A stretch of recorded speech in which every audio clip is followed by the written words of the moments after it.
it doesn't make sense for people to do the typical rental strategy nowadays because a lot of times, like, your carrying costs on your property are so much higher than they were like 2 years ago. Like, there's like a $1,500 difference in a lot of cases.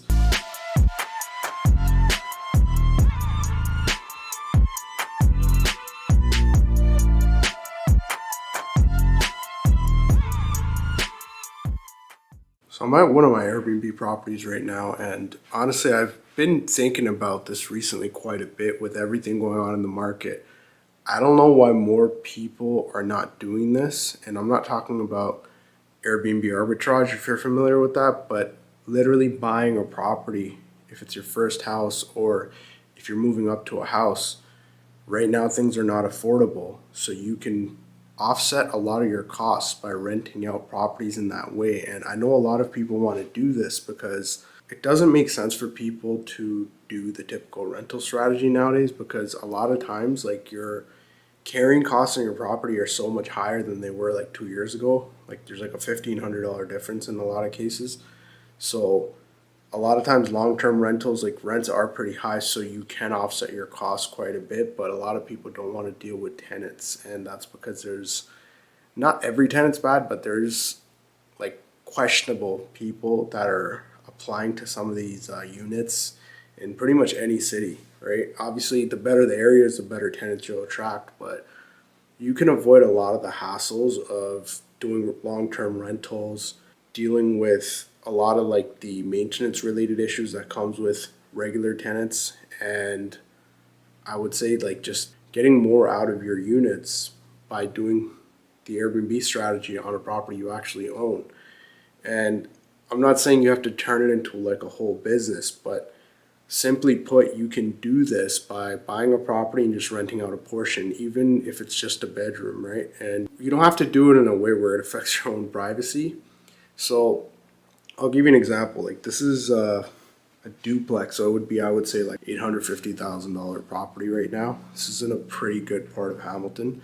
So something like this, like your mortgage and all your expenses, everything, if you're putting 20% down, are going to come up to, like, I would say between $4,800 to $5,000. That's a lot of money. That figure used to be probably closer to 3,500, like I would say a year and a half ago, right? Maybe even less. So now this is what you're dealing with. Now you can offset pretty much 2/3 of that cost if you just rent out a portion of your house. So I'm on the upper level, but there's a basement below me, right? There's someone staying there right now, but a unit like that you can rent out in peak season, I would say between 3,200, 3,500, maybe even more. And in the slower season, I would say like 2,500 to $3,000. So it'll average out to about 3 grand. So if your mortgage is like 4,000, your expenses are, let's say, like 800 to $1,000. You're saving, I would say, 2/3 of all your costs. And it doesn't require a big like investment or like big learning curve, right? Because you're not running a business. This is like, it's the same thing as pretty much renting out your basement. The only thing you're going to do is you're going to buy furniture. It's going to cost you probably, like, if you're smart about it, $5,000 to $8,000. And if you're doing it properly, right? And that's not hard to do. You just have to kind of follow the trends of the pricing in your area. And, you know, at the end of this video, I'll tell you a little bit about how you can kind of find better ways of going about that, right? And how you can kind of do that. I'll give you something that'll help with that.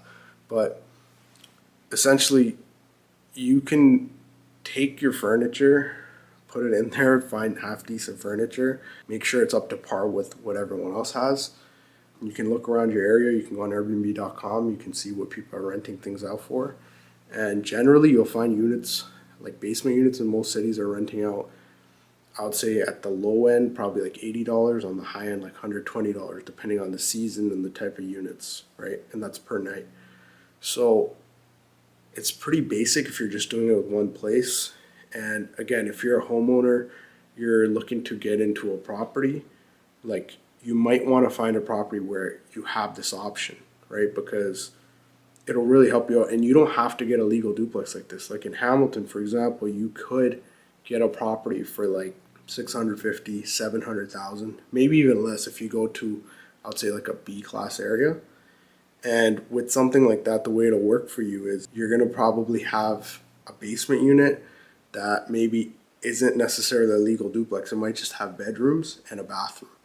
And, you could put like a hot plate, whatever it is, right? But it doesn't have to be a legal unit. So you can just rent out a portion of the house, right? Now that too, same thing, like you might not get as much money from it, but it saves you having to buy a legal duplex or do serious renovations, and then just being able to move into a place and kind of right away offset your costs, right? And the other thing you're going to obviously want to watch out for is regulations, stuff like that, because a lot of cities are cracking down on it, but there's ways to do it if it's your primary residence. A lot of cities are still allowing it. And for the most part, like I would say you can get longer term rentals from Airbnb, even like, so people staying for like a month, 2 months, 3 months, 4 months, you can get stuff like that. There's a lot of people that rent out. We've had a lot of guests like that too. And overall, I would say, yeah, you get like better quality people that are there for short-term accommodations. Obviously, you're providing them with a furnished unit. You have to make sure you're cleaning it, all that stuff. But it results in your unit being taken care of better as well, because there's so much upkeep, right, and maintenance. And if you're just doing it with one place and it's the place you live in, you can really offset a lot of the costs and save yourself a lot of the headaches. So I would say it's definitely something you should consider if you're a first-time home buyer, or you're someone that has like a growing family. You want to find a property that you and your family can kind of move into, that's, I guess, more affordable. And a lot of times it's funny, but like if you're living in a condo, for example, you're not going to be able to do any of this stuff. You can't even get a long-term tenant. You can maybe try to rent out a room, but it's kind of awkward, right? But with a strategy like this, what it would cost you to own a home in terms of like your monthly costs will be a lot less than if you were to own like a condo, where you actually can't offset your costs at all. Because let's say like you own a $500,000 condo, with all your fees and expenses, you're probably paying like $3,000 a month, right? But with the house, even if your costs are like close to $5,000, let's say like $4,500, $5,000, if you're getting $2,500, $3,000, you're offsetting like the majority of those costs, right? And you end up actually paying less monthly. And honestly, like with everything happening in Canada right now, you're really able to benefit from this because there's so many people coming into the country, like people coming from immigration. In the summer, we do get a lot of tourists. People don't believe me, but we get a lot of people from out of country. So there's a lot of reasons for why people need accommodations like these. So you're not like just catering to something that doesn't exist.